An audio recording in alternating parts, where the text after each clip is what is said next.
Bismillahirrahmanirrahim. Assalamualaikum warahmatullahi wabarakatuh. Alhamdulillahilladzi ma khalaqal insana illa bil haqq. Asyhadu an la ilaha illallah wahdahu la syarikalah wa asyhadu anna Muhammadan abduhu wa rasuluhu la nabiyya ba'da. Allahumma shalli ala sayyidina Muhammad wa ala alihi wa sahbihi ajma'in. Amma ba'd. Faqala Allah ta'ala fil Qur'anil Karim, a'udzu billahi minasyaitonir rajim. Bismillahirrahmanirrahim. Ya ayyuhan nasu inna khalaqnakum min dzakarin wal unsa wa ja'alnakum syu'uban wa qabaila lita'arafu inna akramakum indallahi atqakum. Al-ayat. Al-Mukarram Bapak Kiai Haji Cacep Abdul Halim LC, yang dalam hal ini beliau adalah guru saya dari mulai ayah beliau sampai beliau merupakan guru saya. Sebetulnya saya agak sedikit grogi kalau harus berbicara di pinggir beliau. Terus terang aja. Karena bagaimanapun. Dan beliau adalah ketua umum MUI yang sekarang cuma pengganti beliau saja. Dan saya pun jadi sekretaris umum atas desakan beliau. Sebetulnya kemampuan saya mungkin masih jauh di bawah itu.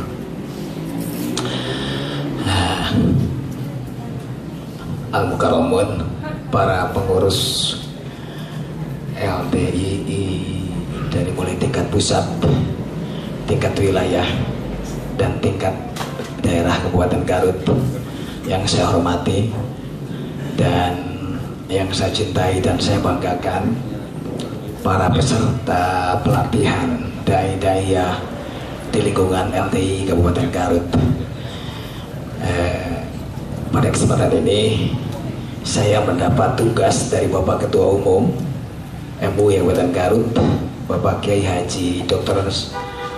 Agus Muhammad Soleh, yang kebetulan beliau ada halangan, ada hal yang tidak mungkin beliau bisa tinggalkan secara pribadi, dan beliau menugaskan kepada saya untuk dapat menyampaikan materi tentang ukhuwah Islamiyah.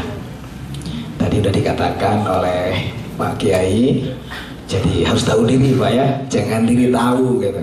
Kalau diri tahu salah juga teh. Jadi kalau diri tahu ya bicara terus tanpa memperhatikan kondisi Mustami yang sudah kelelahan kan dari tadi pagi. Tapi saya yakin Bapak dan Ibu masih semangat Pak ya. Insya Allah masih semangat. Karena calon dai tidak boleh membleng. Harus terus semangat. Alhamdulillah. Ketika kita berbicara masalah ukhuwah Islamiyah, mungkin yang ayat yang tadi saya baca itu lebih umum, karena yang dituju adalah manusia.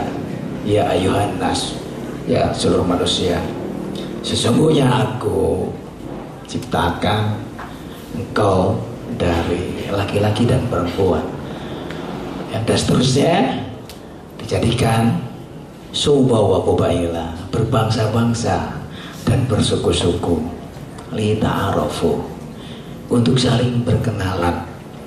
Kalau saya lihat ta'arafu di sana wajahnya tafa'ala pakai, artinya sangat berkenalan, bukan hanya kenal.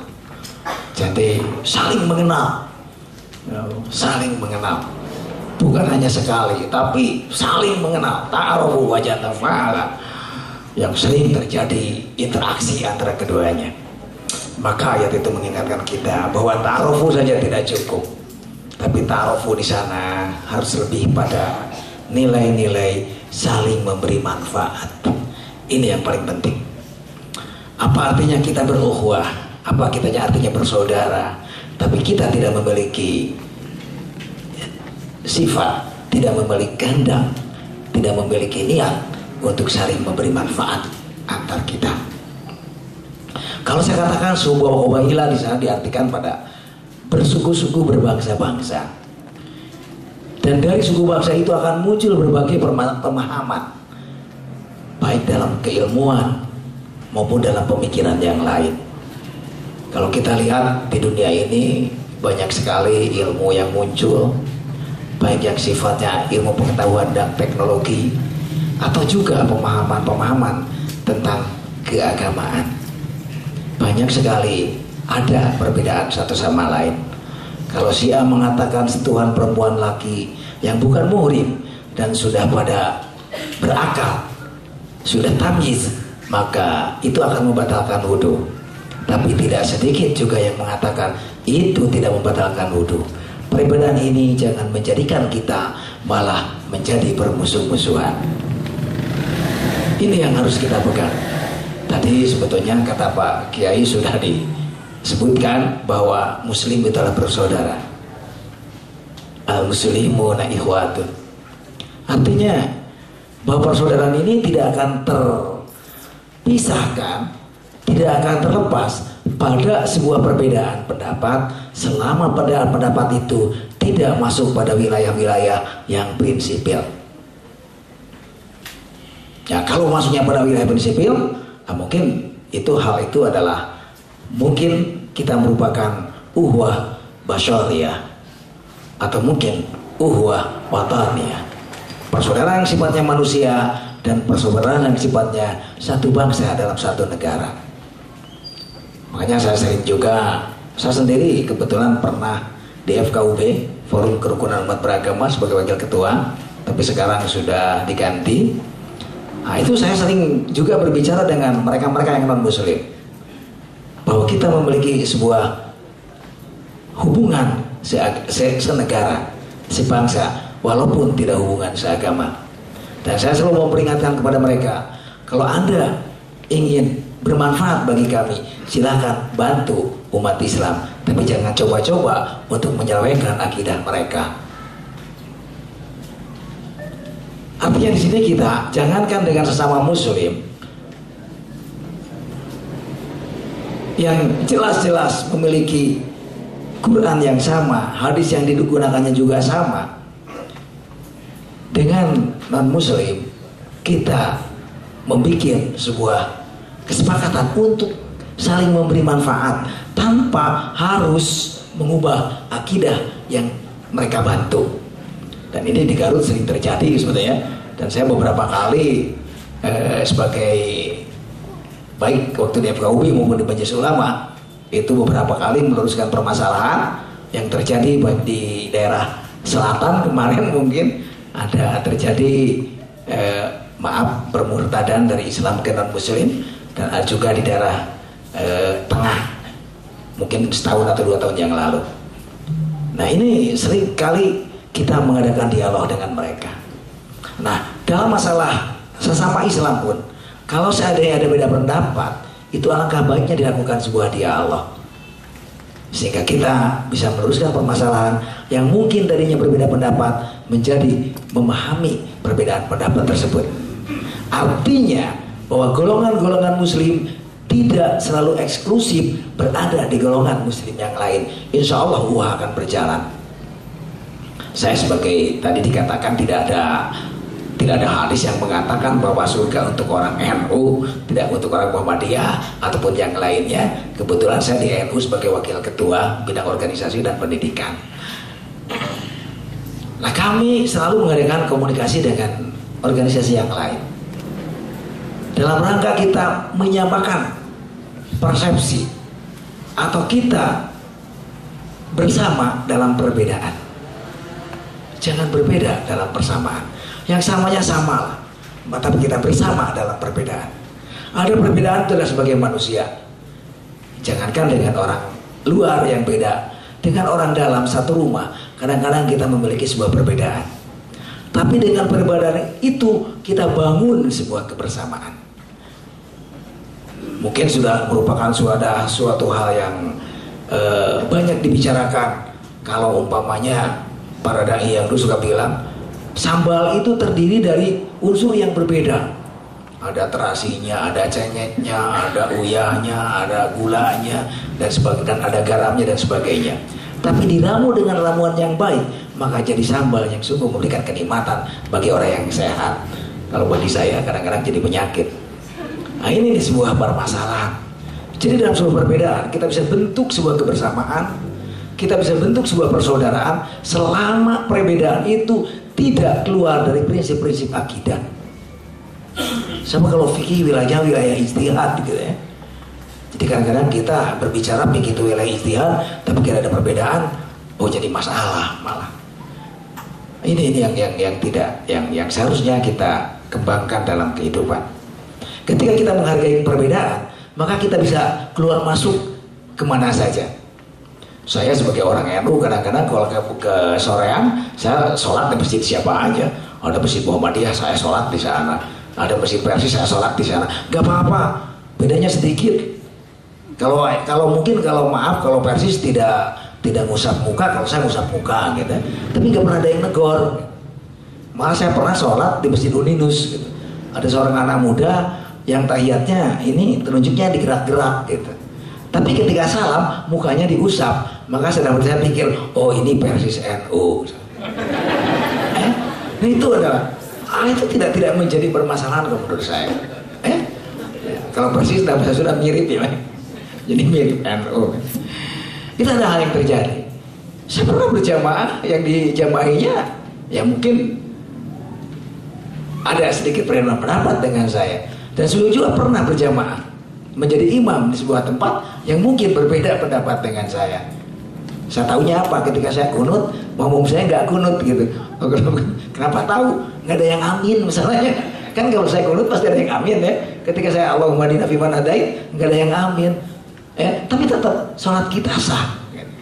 Artinya ketika kita melakukan sebuah kebersamaan dalam perbedaan, insya Allah uwah akan bisa kita bentuk. Uwah akan kita bisa bangun bersama-sama. Dan Islam akan menjadi sebuah kejayaan seperti zaman dulu kembali.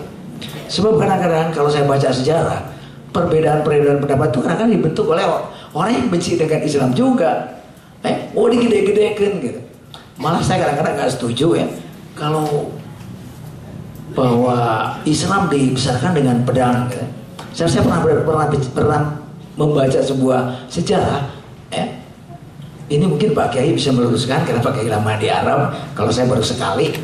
Nah, ceritanya bahwa terjadinya perang Badar itu bukan Rasulullah mau merampas hak mereka, tapi menurut sejarah, mungkin ini apa perlu diluruskan karena saya bukan ahli sejarah, tapi saya pernah baca bahwa sebetulnya ketika orang Muslim hijrah ke Madinah, banyak harta peninggalan yang ditinggalkan. Dan oleh orang-orang musyrik Makkah itu dikumpulkan dan dijual ke Suriah, ke Damaskus. Nah, orang Muslim yang di Madinah merasa itu adalah haknya dan akan mengambil hak tersebut. Tapi oleh orang-orang Quraisy dianggap itu akan sebagai perampasan. Nah, ini kadang-kadang saya sendiri, saya tidak setuju kalau Islam didirikan dengan pedang, Islam didirikan dengan kekerasan, tidak pernah ada. Karena banyak penyelewengan sejarah. Nah, kalau berbicara demikian, alangkah naifnya kalau kita sebagai orang bersaudara, hal sesuatu selalu diselesaikan dengan kekerasan. Walaupun dikatakan sampaikan, saya lupa itu. Ya pokoknya Rasulullah menyampaikan walaupun itu pahit. Yang pahit itu bukan cara menyampaikannya. Mungkin yang disampaikannya pahit, tapi cara menyampaikannya harus terkemas dengan cara yang lebih baik. Sehingga orang yang diberi nasihat, orang yang dibawa kita lebih baik, insya Allah akan merasa dia itu disayangi. Saya punya contoh.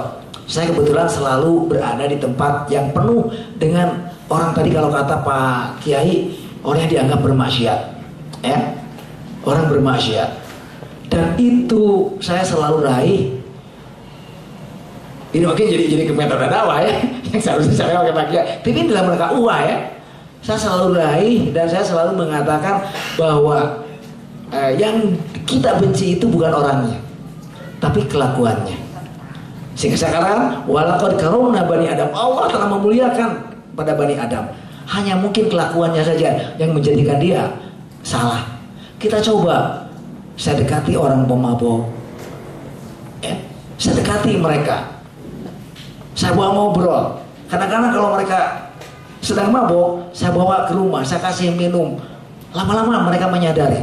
Sampai ada yang datang ke musola saya dalam kondisi mabok dan dia ingin menyatakan ingin sadar, padahal dia mabok.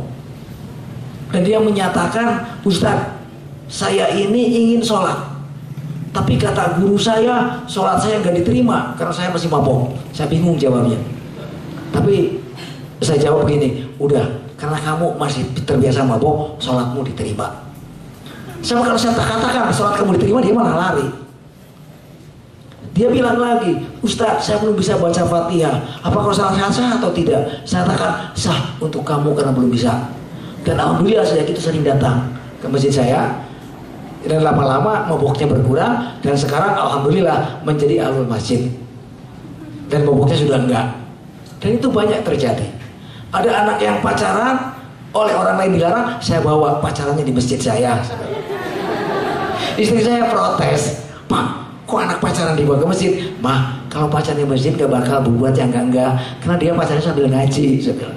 Dan alhamdulillah mereka menyadari. Artinya bahwa ukhuwah ini kita bentuk dalam berbagai hal tanpa harus memberikan sebuah kebencian kepada orang lain. Walaupun kita dengan siapapun ada perbedaan, insya Allah perbedaan akan menjadi rahmat kalau kita nikmati sebagai sebuah rahmat dari Allah Subhanahu Wa Taala. Itu mungkin yang bisa sampaikan, karena saya harus tahu diri, tidak diri tahu. Wallahul muwaffiq ila aqwamit thoriq. Wassalamualaikum warahmatullahi wabarakatuh.